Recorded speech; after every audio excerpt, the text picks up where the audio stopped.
विहाड़ी के शेरों, विहाड़ी की शेरनियों,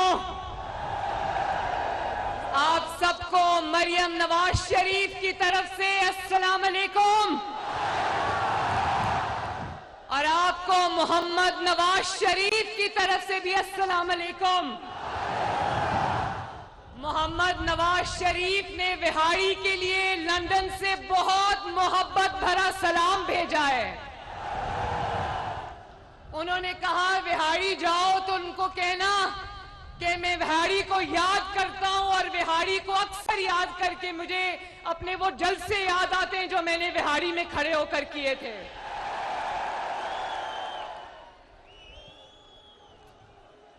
विहाड़ी की जितनी भी क़यादत स्टेज पे मौजूद है, तहमीना दौलताना साहिबा, सईद खान मनहेज साहब, साजिद मेहदी शाह साहब, चौधरी फकीर मोहम्मद साहब, साकिब खुर्शीद साहब, नईम खान भाबा साहब, यूसुफ कसेलिया साहब, इरफान दौलताना, खालिद डोगर साहब, आसिफ सईद मनहेज साहब, बिलाल अकबर भट्टी साहब, मियां माजिद नवाज साहब, इमरान दौलताना साहब, आरिफ खुर्शीद साहब और नौशेर लंगड़ियाल साहब, शाहजेब भाबा साहब, और इसके अलावा अगर कोई रह गया है तो मैं माफी चाहती हूं।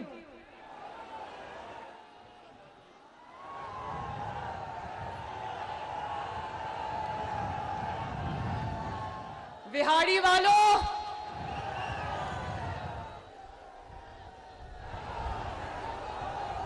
9 मई को जो वाकया सामने हुआ था, हमारे मुल्क के साथ मेरा दिल बहुत जला हुआ है। मेरा दिल खून के आंसू रोता है। इसलिए मुस्लिम लीग नून के नौजवानों का आज का इज्तिमा पाकिस्तान के शहीदों के नाम करती हूं मैं। मुस्लिम लीग नून के नौजवानों का ये इज्तिमा इस मिट्टी के शहीदों और गाजियों के नाम करती हूं मैं। उन माओं के आंसुओं के नाम करती हूं जिन्होंने अपने लफ्ज़ जिगर गोशों की इस मुल्क की खातिर कुर्बानी दी। उन वालिदैन की सिसकियों के नाम करती हूं जिन्होंने अपने जवान बेटे इस धरती पर, इस मिट्टी पर कुर्बान किए। उन यतीम बच्चों के नाम करती हूं जिनके बाप इस मुल्क की हिफाजत करते करते अपनी जान से हाथ धो बैठे। उन बेवाओं के नाम करती हूं जिन्होंने अपने सुहाग इस मिट्टी की खातिर कुर्बान कर दिए। मुझे नहीं पता था नौजवान इतनी बड़ी तादाद में मुस्लिम लीग नून के नौजवान विहाड़ी में मौजूद हैं।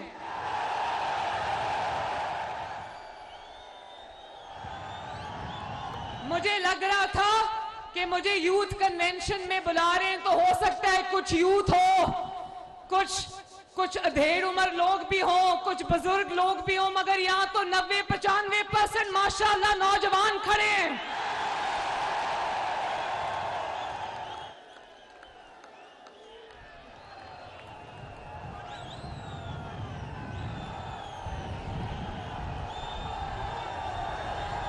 अच्छा, जिनकी उम्र 30 साल से कम है वो हाथ खड़े करें। ये चीटिंग है। नहीं, सच बताओ, 30 साल से कम उम्र नौजवान हाथ खड़े करो। क्या बात है, माशाअल्लाह। नौजवानों, ये मुल्क आपका है। इस मुल्क के वाली वारिस आप हो। इस मुल्क के फैसले आपने करने हैं। इस मुल्क की तकदीर अल्लाह ताला के बाद मेरे नौजवानों के हाथ में है, मेरे बच्चों के हाथ में। वो मेरी खवातीन खड़ी हैं, यंग लड़कियां खड़ी हैं, उनके हाथ में है।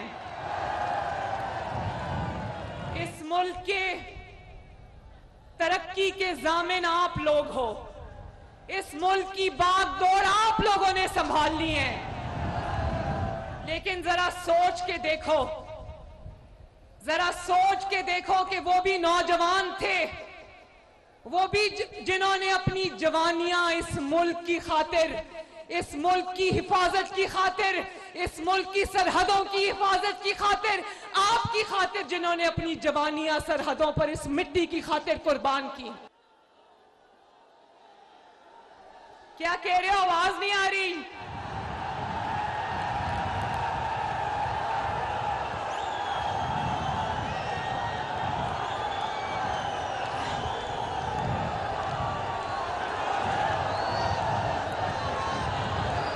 मैं जब शहीदों के बारे में बात करती हूं, मैं जज्बाती हो जाती हूं। सोचो क्या जज्बा होगा कि अपनी जान कुर्बान की और वतन पर आंच नहीं आने दी। शहीद सिर्फ फौज के नहीं होते, शहीद किसी इदारे के नहीं होते, शहीद पाकिस्तान के होते, इस मिट्टी के होते हैं। शहीद इस कौम के होते हैं, शहीद ये 23 करोड़ अवाम के हैं। लेकिन सोचो मेरे नौजवानों, मेरे बच्चों, मेरे भाइयों, मेरी बहनों, मेरी बेटियों, सोचो कितना बदनसीब, कितना बदबख्त शख्स होगा जिसने अपनी घटिया सियासत की खातिर, जिसने अपने घटिया एजेंडे की तकमील की खातिर उन शुहदा और गाजियों की यादगारों को आग लगा दी।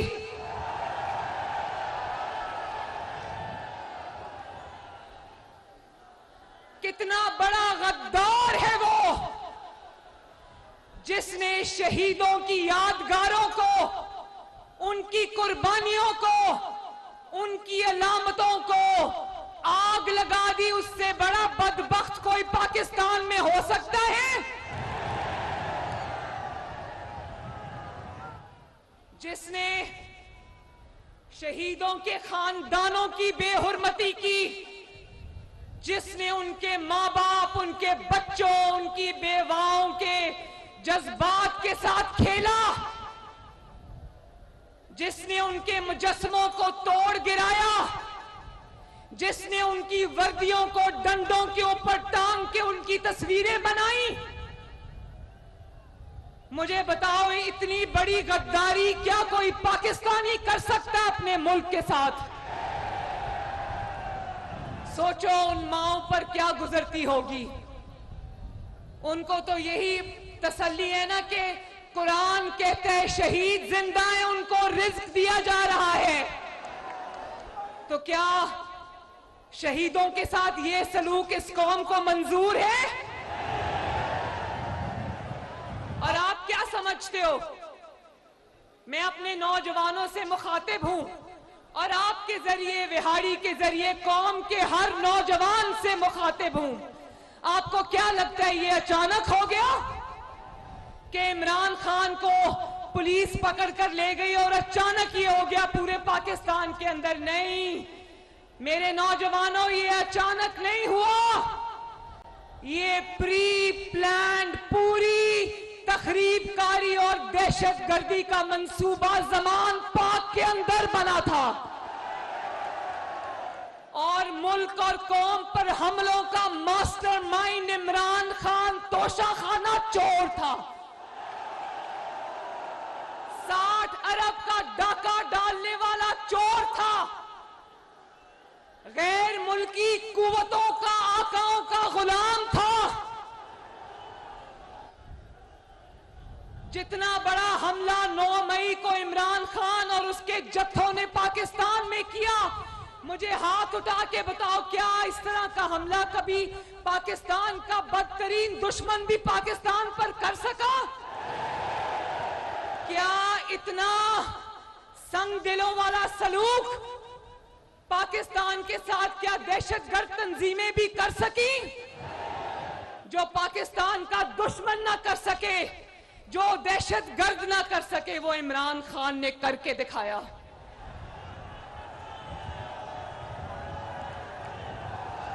और देखो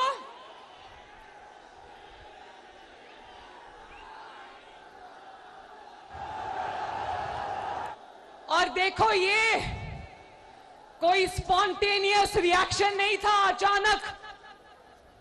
ये जिस तरह तखरीबकार और दहशतगर्द गारों में बैठकर कागजों पे नक्शे बनाकर टारगेट की निशानदही करते और उसके लिए खुद को हमलावर तैयार करते हैं, ये टारगेट्स उसी तरह प्लान किए गए थे, ये अटैक्स, ये हमले उसी तरह प्लान किए गए थे।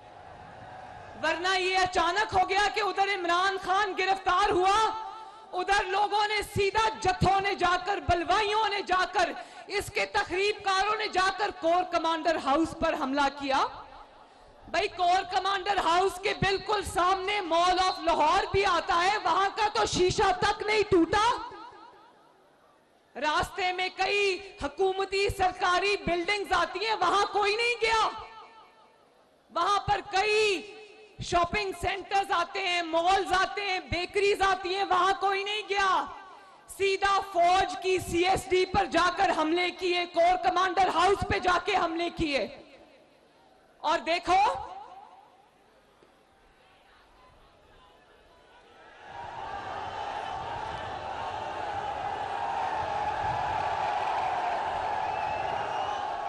पूरे टारगेट सेट किए हुए थे, एक एक टारगेट सेट किया हुआ था। और मास्टरमाइंड इमरान खान ने बताया था कि जब मुझे गिरफ्तार करे, तुमने इधर जाना है, तुमने उधर जाना है। हर जत्थे का एक सरबराह भी था और इसकी अपनी जमात के लोग थे।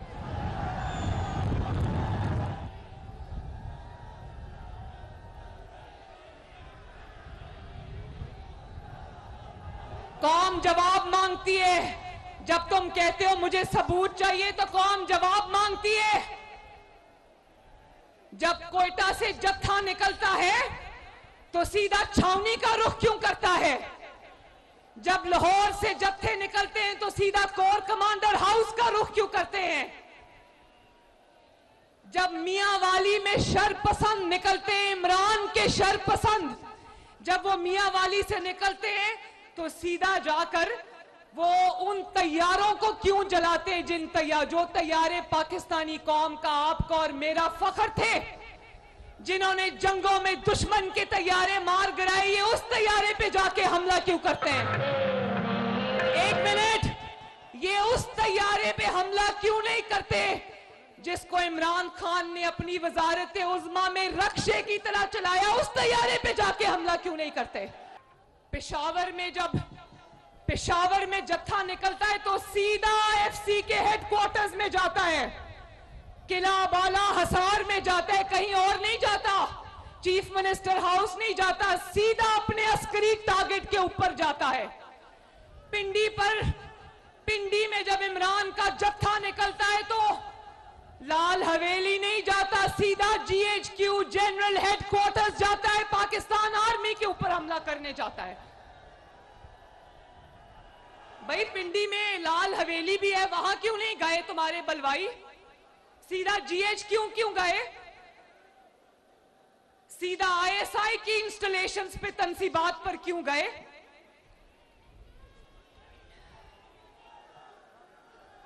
मैं एक बात अपनी कौम को बता दूं, अपने अवाम को, अपने नौजवानों को बता दूं, ये हमले जो थे ये पाकिस्तान की फौज पर हमले थे, ये कहीं और हमला नहीं था, ये पाकिस्तान की फौज पर हमला था। हमने भी जनरल बाजवा और जनरल फैज के खिलाफ हमने भी स्टैंड लिया था, लेकिन नवाज शरीफ आपके लीडर, क्योंकि वो इस मिट्टी का बेटा है,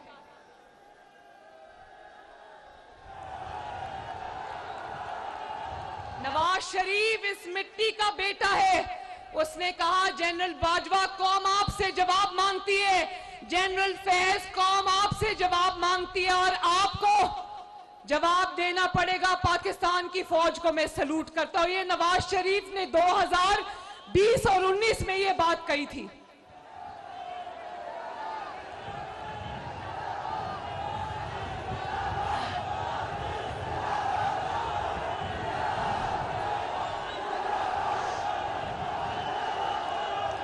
इस हमले का मकसद पाकिस्तान की फौज को कमजोर करना, उसको झुकाना, उसको सरनगू करना था, उसके खिलाफ पुरतशद्दद लहर को जन्म देना था।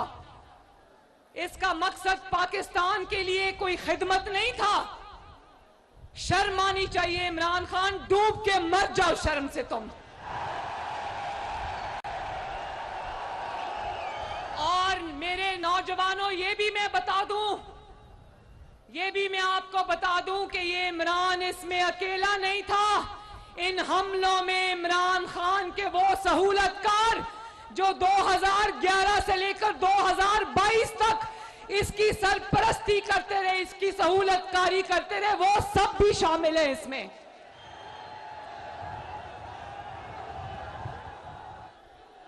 और मैं खुलेआम कहती हूं, खुले बंदों कहती हूं, आपको गवाह बना के कहती हूं, अपनी मालूमात की बुनियाद पर कहती हूं, ये पाकिस्तान की फौज के खिलाफ मुसल्लह बगावत थी जिसका सरगना इमरान खान है।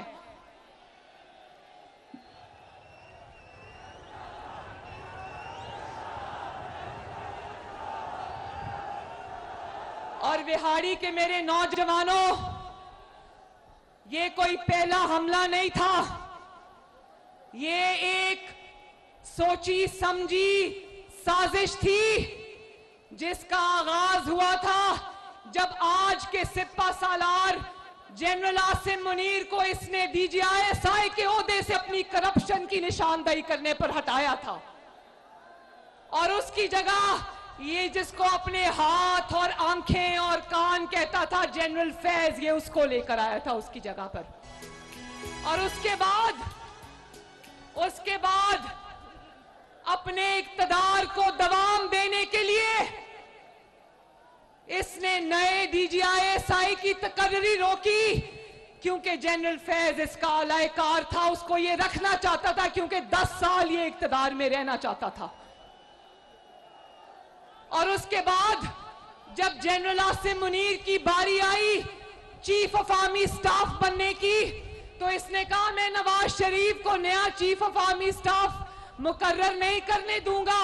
उसके लिए ये 25 मई को लॉन्ग मार्च लेकर इस्लामाबाद आया। उसका एक ही मकसद था, जो 25 को ये लॉन्ग मार्च इस्लामाबाद में लेकर आया, उसका मकसद सियासत नहीं था, उसका मकसद इलेक्शन नहीं था, उसका मकसद जनरल आसिम मुनीर को चीफ ऑफ आर्मी स्टाफ से बनने से रोकना था। सोचो ये किस कदर साजिशी बंदा है, और इसने सियासतदान का जो लिबादा है वो ओढ़ा हुआ है।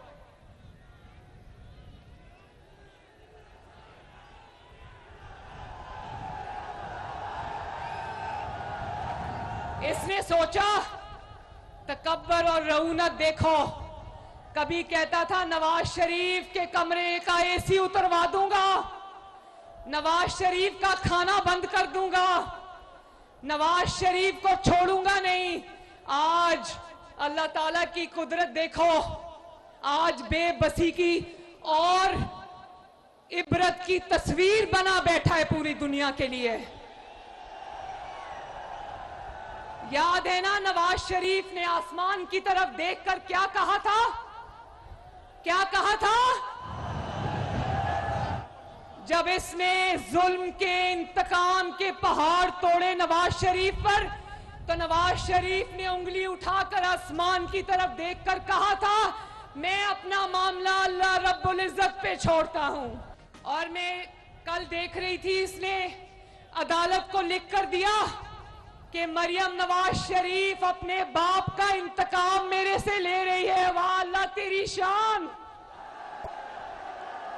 मरियम नवाज शरीफ इंतकाम नहीं ले रही, लेकिन हाँ, मरियम नवाज शरीफ ने अपने बाप के मिशन का जो झंडा उठाया था, अल्लाह ताला के फजलो करम से वो झंडा उसने गिरने नहीं दिया।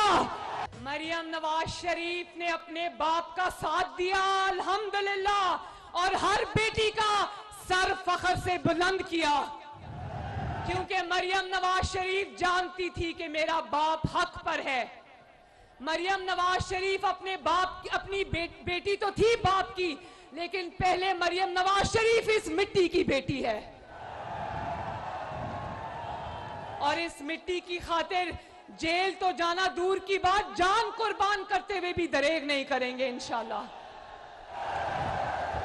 तुम बताओ, मरियम नवाज शरीफ तो बाप के लिए खड़ी रही माशाल्लाह।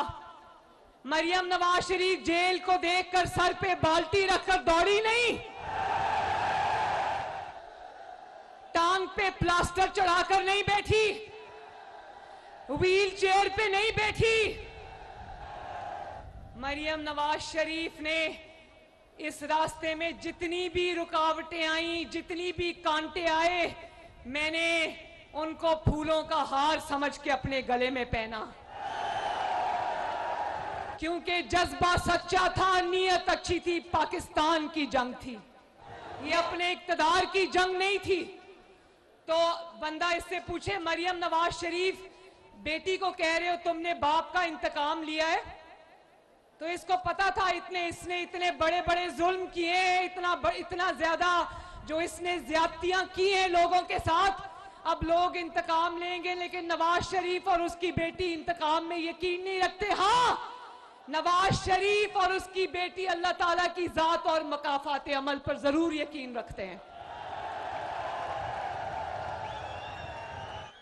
जब आसमान का निजाम हरकत में आ रहा हो तो इंसानों को क्या जरूरत है इंतकाम लेने की। इसने अपने उसी जोम और तकब्बर में सोचा कि नेशनल असेंबली तोड़ दूंगा, बाजी पलट जाएगी, पंजाब असेंबली तोड़ दूंगा, बाजी पलट जाएगी, केपीके की असेंबली तोड़ दूंगा, बाजी पलट जाएगी, लॉन्ग मार्च लेके आके मुल्क को जाम कर दूंगा, बाजी पलट जाएगी। उसी जोम और तकब्बर में उसने सोचा कि पाकिस्तान की फौज पर हमला करूंगा, बाजी पलट जाएगी। लेकिन जो टक्कर के लोग जो दिन रात ये कहते थे कि जिहाद करने जा रहे हैं, जो ये कहते थे हकीकी आजादी लेने जा रहे हैं, जो कौम को लेके कहते थे कि तेरा बाप भी देगा आजादी, आज वो मैं कहती हूं कि इस तरह दौड़े लगा रहे हैं कि ना सिर्फ पुलिस के चुंगल से निकल गए बल्कि फवाद चौधरी जो है वो तहरीके इंसाफ से ही निकल गया बाहर।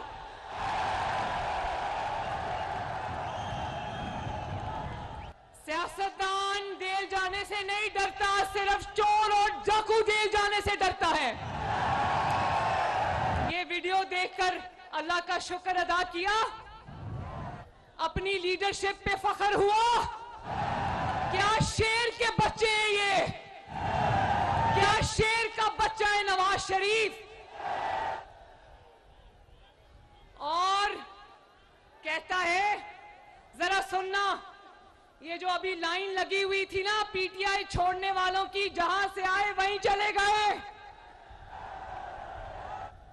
कहता है मेरी पार्टी पे बड़ा दबाव है इसलिए लोग छोड़ छोड़ के जा रहे हैं, मेरी पार्टी पे प्रेशर है।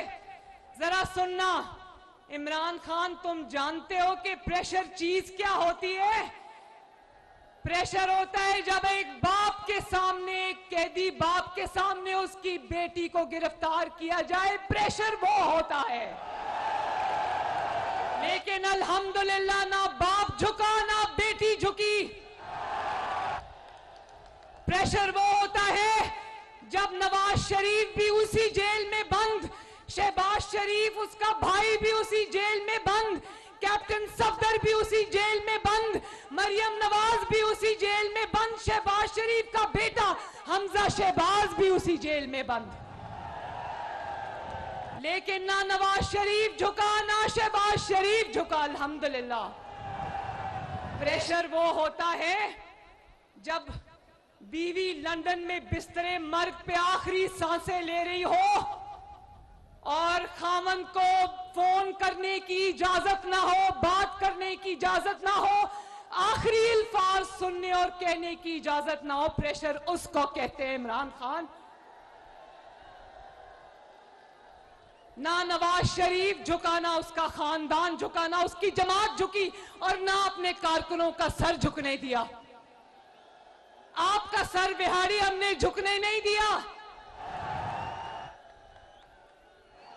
आपको और खवातीन को अपनी हिफाजती ढाल नहीं बनाया, आपके आगे हम खुद ढाल बन के खड़े हो गए। हमने कहा कि हमारे कारकुनों तक जाना है तो हमारे ऊपर से चल के जाना होगा, अपने कारकुनों पे आंच नहीं आने दी।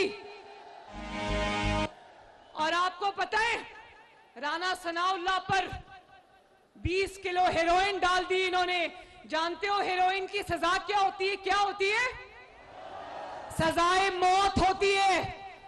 और अगर राणा साहब को पता था, लॉ मिनिस्टर हैं, कि इसकी सजा मौत है, लेकिन देखो प्रेशर इसको कहते हैं। उनकी बीवी रात को जेल के आगे पूरी पूरी रात खड़ी रहती थी, प्रेशर उसको कहते हैं, लेकिन झुके नहीं।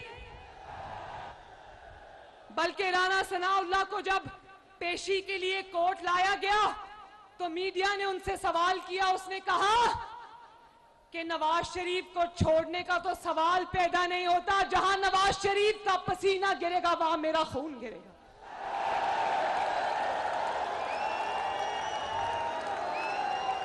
जितने लोगों को आपने देखा, कोई 500 दिन, कोई 300 दिन, कोई साल जेल में, कोई 2 साल जेल में, एक बंदा नवाज शरीफ का एक वर्कर, नवाज शरीफ का एक मेंबर, एक नवाज शरीफ का साथी अल्लाह ताला के फजलो करम से नवाज शरीफ को छोड़कर नहीं गया।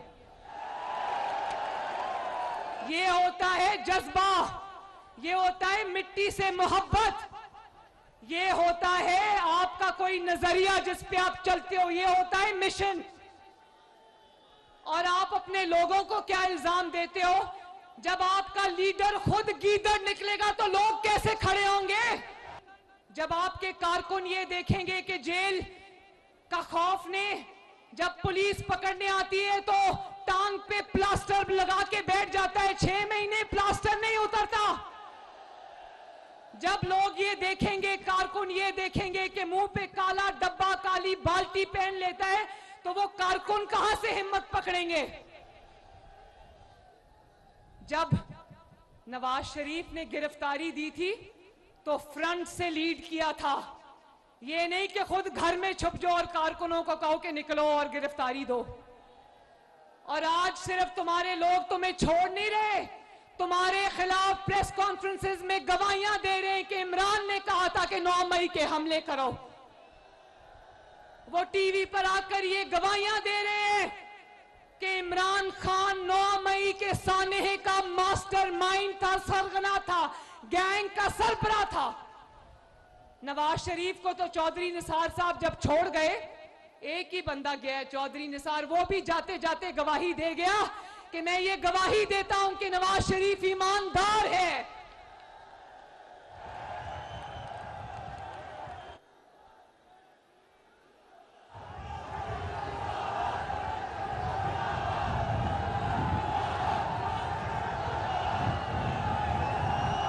और मुझे, मेरे नौजवानों, मेरे बच्चों, ये रोशन चेहरे मेरे सामने खड़े, मुझे आपको देख के बहुत खुशी हो रही है।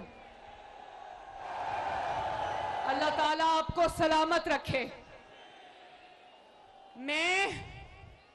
मुझे अफसोस एक और बात का, और शदीद अफसोस है, वो ये है कि सोच इमरान खान की थी, गंदा मंसूबा तखरीबकारी का, दहशतगर्दी का इमरान खान ने बनाया, तरबियत अपने गुंडों की इमरान खान ने की, उनको लॉन्च इमरान खान ने किया, उनके हाथ में तीली और माचिस इमरान खान ने दी। लेकिन आज दहशतगर्दी की अदालतों में कौन भुगत रहे हैं मुकदमे? गरीब का बच्चा, माओं के बेटे, बच्चों के बाप।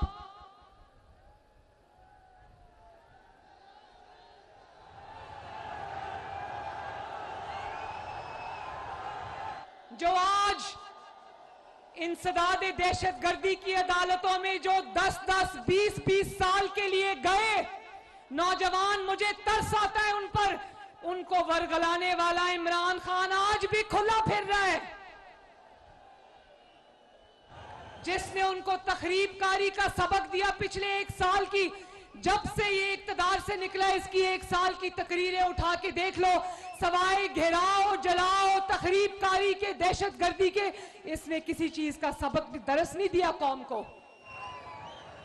और देखो, कहता है कि खवातीन के साथ ये, मेरी खवातीन के साथ ये हो रहा है, चादर दीवारी की तौहीन हो रही है। तुम्हारी बीवी तो एक दफा जो कि चोर है, 5-5 कैरेट का रिश्वत में अंगूठी लेकर खा गई, हजम कर गई, तोशा खाना को खाली कर दिया, वो तुम्हें नजर नहीं आता?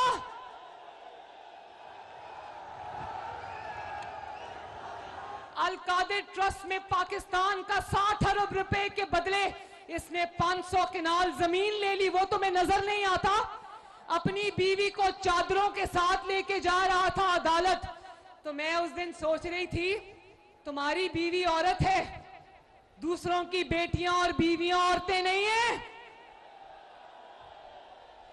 आपकी बहन मरियम नवाज शरीफ धक्कों से जेल से अदालत जाती थी, धक्कों से अदालत से जेल वापस आती थी। उस वक्त किसी औरत की बेहुरमती नहीं होती थी। और जिन खवातीन को तुमने ढाल बनाया, उनको हरावल दस्ते की तरह आगे रखा, जो हमलों में जत्थों की सरबराही करती रही, वो भी उतनी गुनाहगार है जितने गुनाहगार तुम हो। और पूरी दुनिया ने देखा, आपने भी स्क्रीन्स पे देखा होगा, किस तरह इसकी खवातीन को पेट्रोल बॉम्ब्स बनाने की इतनी उनको महारत हासिल थी। मैं यहां पर, मेरे नौजवान खड़े, हाथ उठा के बताओ, किसी को पेट्रोल बॉम्ब बनाना आता है? किसी को गुलेल से वर्दी वालों के सर फोड़ने आते हैं? आंखें फोड़नी आती हैं? कभी किसी में इतनी हिम्मत हुई है कि अपने ही मुहाफिजों के डंडों से मार मार के उनकी हड्डियां तोड़ दे? ये क्या सियासी जमातें ये करती हैं? ये तो सिर्फ और सिर्फ या पाकिस्तान का दुश्मन कर सकता है या दहशतगर्द तंजीमें कर सकती हैं।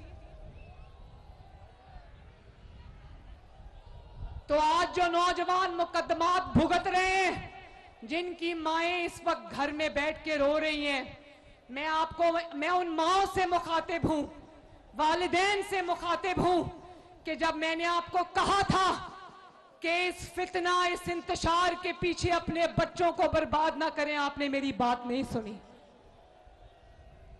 आज आप देखो वो हसन न्याजी, बाकी सारे दहशतगर्द की अदालतों में बुक हो रहे हैं, उनको सजाएं होनी है, 10-10 साल, 20-20 साल सजाएं होनी है।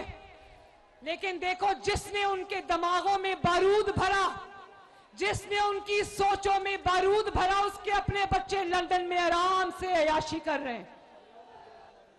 रुलने के लिए कौम के बच्चे दहशतगर्दी की अदालत में, रुलने के लिए गरीब का बच्चा, माओं के बेटे, तुम्हारे बेटे वहां किसी नाइट क्लब में जा रहे हैं, किसी रेस्टोरेंट में आ रहे हैं, जा रहे हैं, तुम्हें शर्म नहीं आई? भाई इतना ही नेक मकसद था, इतनी आजादी लेनी थी, इतनी तहरीक चलानी थी, तो अपने बच्चों को बुला के झंडा पकड़ाते ना कि लो झंडा पकड़ो और लीड करो। उनको वहां छुपा के रखा हुआ है। आज जब घरों में मुकदमात की वजह से क़यामत आई हुई है, पीटीआई के कारकुन छुपते फिर रहे हैं। ये आज ट्वीट कर रहे हैं इमरान खान कि मुझे वो वक्त याद आ रहा है जब मैं अपने बेटों के साथ शुमाली इलाका जात में हाइकिंग करने जाता था। या अल्लाह मेरी तौबा, गरीब का बच्चा मुकदमे भुगत रहा है, तुम्हें अपनी हाइकिंग याद आ रही, शर्म करो। तुम्हारा वक्त भी दूर नहीं है, इंशाअल्लाह तुम्हारा वक्त खत्म। पाकिस्तान को मुबारक हो, ये तब्दीली जिस गंदे नाले से निकली थी वहीं जाके डूबेगी इंशाअल्लाह। और देखो कितने दिन हुए ये इनको, जब इनकी पकड़ धकड़ शुरू हुई है, पाकिस्तान में सुकून आया है कि नहीं आया? पाकिस्तान में इसलिए सुकून है कि ये फितना, ये दहशतगर्द, ये इंतशार, ये अब डर के अपने घर में छुपा बैठा है। इसकी जमात इसका साथ छोड़ गई है। इतना मकरू मकसद था कि इसका साथ इसकी जमात भी नहीं दे सकी। तो मुबारक हो पाकिस्तानियों, आपकी जान इस फितने और दहशतगर्द से छूट गई है इंशाल्लाह। और देखो, गरीब के बच्चे बेचारे इधर उधर रुल रहे हैं अदालतों में, और अपना भांजा हसन नियाजी जिसने डंडे पर वर्दी टांग कर कहा था ये पैंट का साइज क्या है, उसको छुपा के रखा हुआ है। और वो खदीजा शाह जो अमीर तरीन औरत है लाहौर की, इसके लिए वीडियोस बना रही थी, बल्बों की वीडियोस बना रही थी, जत्थों की वीडियोस बना रही थी, वहां पहुंची हुई थी। जब पुलिस पकड़ने आई तो मुंह के ऊपर काला कपड़ा डाल लिया, बुरका डाल लिया। भाई इतना ही अजीम मकसद है तो मुंह के ऊपर डब्बे, बाल्टियां और बुरके क्यों चढ़ाते हो?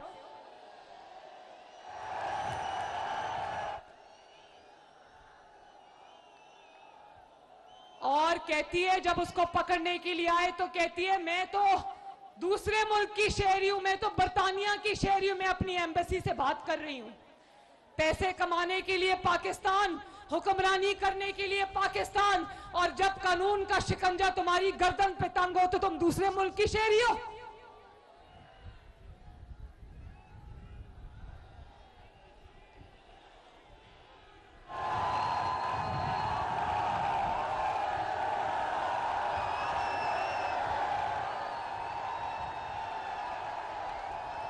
और कहता है, अदालत में लिख के देता है कि नवाज शरीफ और मरियम नवाज मेरे और फौज के दरमियान गलत फहमियां पैदा कर रहे। वाह अल्लाह की शान।